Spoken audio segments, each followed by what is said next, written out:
তোমার নিশ্চয় মনে আছে নিউটনের প্রথম চলার নিয়ম অনুসারে কোনো বল প্রয়োগ না করলে একটি বস্তুর গতিবেগ বা ভরবেগ, যাকে মোমেন্টাম বলা হয়েছে, মানে বস্তুটির ভর এবং গতিবেগের গুণফল, সেটা অপরিবর্তিত থাকে। এবারে ধরো কোনো জিনিসকে, যেমন একটা লম্বা স্কেলকে একটা পেরেক দিয়ে আটকানো হয়েছে বাঁ দিকে মেঝেতে ধরো, এবং এই বিন্দুটিকে আমি বলবো কেন্দ্রবিন্দু বা পিভট। এবারে এই কেন্দ্রবিন্দু থেকে খানিকটা দূরে একটা ডান দিকের স্কেলের কোণাটায় একটা এফ পরিমাণ বল প্রয়োগ করা হচ্ছে, যেরকমভাবে এঁকে দেখানো হয়েছে। আচ্ছা, তাহলে স্কেলটিকে একটি মোচড় দেওয়া হচ্ছে। সেই মোচড়টির বা টর্ক এর পরিমাণ হচ্ছে এই এফ, এবং এই দূরত্বটি ডি, ওখানে আর লেখা হয়েছে ছবিতে, সেটা ডি হবে, এফ ডির গুণফল। তাহলে টাও F equal to M A, সেটা যদি আমি দ্বিতীয় নিয়ম থেকে নিউটনের বসিয়ে দিই, তাহলে টাও হচ্ছে এম ডেল্টা ভি ডেল্টা টি গুণ ডি। আর তাহলে হচ্ছে যে এম এ ডিটাকে কিন্তু ম্যাড বলো না, কারণ এটা হচ্ছে টাও সমান ভর, ত্বরণ এবং ওই মোমেন্ট বাহু ডি, তাদের গুণফল। আচ্ছা, তাহলে টাও যদি হ্যাঁ, তাহলে টাও এর প্রভাবে স্কেলটি ঘড়ির কাঁটার মতো কেন্দ্রবিন্দুর চারদিকে ঘুরবে। যদি ঘুরন্ত স্কেলের ওপর টাও প্রয়োগ করা হয়, তবে তার ঘোরার বেগ বাড়বে বা কমবে। কোন দিকে এফ প্রয়োগ করা হচ্ছে তার উপরে নির্ভর করবে বাড়বে কি কমবে। যদি সেটা বুঝতেই পারছো যে যেদিকে ঘুরছে সেদিকে যদি আমি আরেকবার ধাক্কা দিই, তাহলে সেই গতিবেগটা আরো বেড়ে যাবে এবং উল্টো দিকে করলে কমবে। এবারে যদি কোনো মোচড় না দেওয়া হয়, তাহলে কি হবে? তাহলে টাও সমান 0, তাহলে এম ডেল্টা ভি ডেল্টা টি গুণ ডি হচ্ছে 0। তাহলে এম ভি ডির গুণফল হচ্ছে একটি ধ্রুবক, যা সময়ের সঙ্গে পরিবর্তিত হচ্ছে না। আচ্ছা, আমরা আরো জানি যে ভি সমান ডি ওমেগা, যেখানে ওমেগা হচ্ছে কৌণিক গতিবেগ আর ভি হচ্ছে সরল গতিবেগ।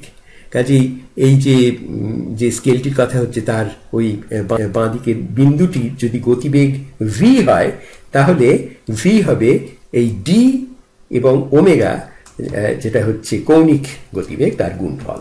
কাজেই এখান থেকে এই এম ভি ডি সমান ধ্রুবক, সেখান থেকে আমি এম ডি বর্গ ওমেগা ও অপরিবর্তিত বা অক্ষুণ্ণ থাকছে। এই এম এই ভি কে যখন আমি আর বা ডি ওমেগা দিয়ে বসাবো, তখন তার সেটা হবে এম ডি স্কোয়ার ওমেগা, এবং সেটি অক্ষুণ্ণ থাকবে। তাকেই এই জিনিসটিকে এম ডি স্কোয়ার ওমেগাকে আমরা নাম দেব কৌণিক ভরবেগ বা অ্যাঙ্গুলার মোমেন্টাম। নিউটনের দ্বিতীয় নিয়মকে যেরকম লেখা যায় এফ সমান এম এ, তাকে লেখা যেতে পারে যে এটিকে যদি আমি লিখি ডিভিডিটি, এবং এম যেহেতু বদলাচ্ছে না, এমটিকে ভেতরে নিয়ে যেতে পারি এই ডিডিটির, তাহলে এটাকে লিখতে পারি ডিপি ডিটি। পি হচ্ছে ভরবেগ। কাজেই যখন বল সমান 0, তখন পি অপরিবর্তিত থাকে, এবং ঠিক সেই একইভাবে এখানেও আমি এফ ডিপি ডিটির জায়গায় টাও মানে টর্ক, মানে কৌণিক বল বলতে পারো এটাকে, টর্ক হচ্ছে ডিএল ডিটি, এবং টাও যদি 0 হয়, তাহলে ওই এল বা কৌণিক ভরবেগ, যা হচ্ছে এম ওমেগা ডি স্কোয়ার, কিংবা যদি সেই মোমেন্ট বাহুটাকে আর বলি তাহলে এম ওমেগা আর স্কোয়ার, সেইটি হচ্ছে অপরিবর্তিত থাকে। এই কৌণিক ভরবেগের অক্ষুণ্ণতা একটা অত্যন্ত প্রয়োজনীয় খবর, এবং এটা হচ্ছে ওই এনার্জি কনজারভেশন, মোমেন্টাম কনজারভেশনের মতন অ্যাঙ্গুলার মোমেন্টাম কনজারভেশনটা আমরা এখন দেখতে পেলাম। তো এবারে এর একটা প্রয়োগ দেখা যাক। এটার থেকে খেলা পর্যন্ত দেখানো যেতে পারে। মনে করো একটি লোক একটা বিন্দুতে দাঁড়িয়ে সে আচ্ছা, এখানে যেটা লেখা হচ্ছে সেটা কি ওই টাও সমান ডিএল ডিটি থেকে কি হচ্ছে আমরা সেটা আগে বলে নিয়েছি, সেটা আরেকবার দেখানো হচ্ছে এম ওমেগা আর স্কোয়ার, যেটা যে এল সেটা। আচ্ছা, মনে করো একটি লোক ও বিন্দুতে দাঁড়িয়ে একটা বল আটকানো, বলটা বেশ ভারী হলেই ভালো, আটকানো লাঠি, যার দৈর্ঘ্য বদলানো যায়। তো প্রথমে সেই ভরটি হচ্ছে এম ওই বলটির, এবং তার কৌণিক গতিবেগ হচ্ছে ওমেগা।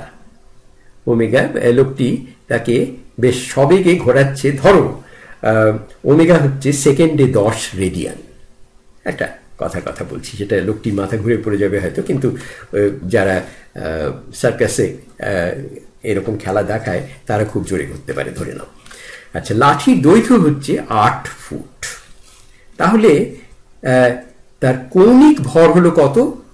এই লাঠিটা, মানে এই বলটার, যে লাঠির আগায় যে বলটা রয়েছে, সেটি হচ্ছে এম গুণ ওমেগা, যেটা হচ্ছে 10, আর ডি স্কোয়ার ওই দূরত্বটার স্কোয়ার এখানে হচ্ছে সেটা 64, 8-এর স্কোয়ার। কাজে এল এর মান হচ্ছে, পরিমাণটা হচ্ছে, এগুলোকে গুণ করলে 640 গুণ এম, যেখানে ভরটি। আচ্ছা, এবারে লাঠির দৈর্ঘ্যটা কমিয়ে করা হলো 4 ফুট। লক্ষ্য করো এতে কোনো মোচড় বা টর্ক কিছুই বদলানো হচ্ছে না, যা আগে ছিল তাই আছে অবস্থায়। শুধু ওই বলটির এই কেন্দ্রবিন্দু থেকে দূরত্বটিকে বদলানো হচ্ছে। এই পিভট থেকে ওর দূরত্বটাকে কমিয়ে অর্ধেক করা হচ্ছে। যেহেতু ভরবেগ এল অপরিবর্তিত থাকবে, আমরা একটু আগেই প্রমাণ করেছি, তাই এখানে ওমেগা বদলাবে। মনে করো, আর সেটা কতটা বদলাবে সেটা আমরা বের করি। মনে করো এই নতুন ওমেগা হচ্ছে ওমেগা 1, ওমেগা 1। তাহলে ওই আগে যে এল এর মান ছিল সেটা তো কমছে না, কারণ সে অপরিবর্তিত থাকছে। সেটা 640 গুণ এমই হচ্ছে, এবং সেটি হচ্ছে এবারে ওমেগা কমে গেছে, ওমেগা বদলে গেছে, এম ওমেগা 1, আর ওই নতুন যে দূরত্বটা সেটার বর্গ 4-এর বর্গ 16, কাজেই এম ওমেগা 1 16। সেখান থেকে আমরা ওমেগা 1 এই নতুন কৌণিক গতিবেগ এর মান পাচ্ছি 640কে 16 দিয়ে ভাগ করলে যা হয় 40 রেডিয়ান পার সেকেন্ড। দেখেছো তো? মোমেন্ট বাহু বা এম এর দূরত্ব অর্ধেক করলে ঘোড়ার বেগ 4 গুণ বাড়তে হচ্ছে, এল অপরিবর্তিত থাকছে বলে। স্কেটিং এর খেলোয়াড়রা এই কায়দাটি দেখিয়ে থাকে। আর পৃথিবী সূর্য প্রদক্ষিণের যে কক্ষপথ সেটি ঠিক গোল নয়, একটু ওটা একটা ইলিপস বা অধিবৃত্তের মতন। তাই আমাদের সূর্য থেকে দূরত্বের বাড়া কমা অল্প হয়। বছরের বিভিন্ন সময়ে সূর্যের দূরত্বটা অদল বদল হয়। যখন পৃথিবী সূর্যের কাছে আসে, সেটা উত্তর গোলার্ধের গ্রীষ্মকালে, না, উত্তর গোলার্ধের শীতকালে সূর্য কাছে আসে, তখন তার বার্ষিক গতি, ওই অ্যাঙ্গুলার যে ভেলোসিটি বা কৌণিক বেগ, সেটি বেড়ে যায়। এবং দূরে গেলে যেটা হয় উত্তর গোলার্ধের গ্রীষ্মকালে, তখন সেটা সেই বেগটা কমে যায়, কাজেই সে একটু আস্তে আস্তে চলে তখন। এই কারণেই এটা খুব একটা দরকারি খবর। এখানেই শেষ হচ্ছে আজকে।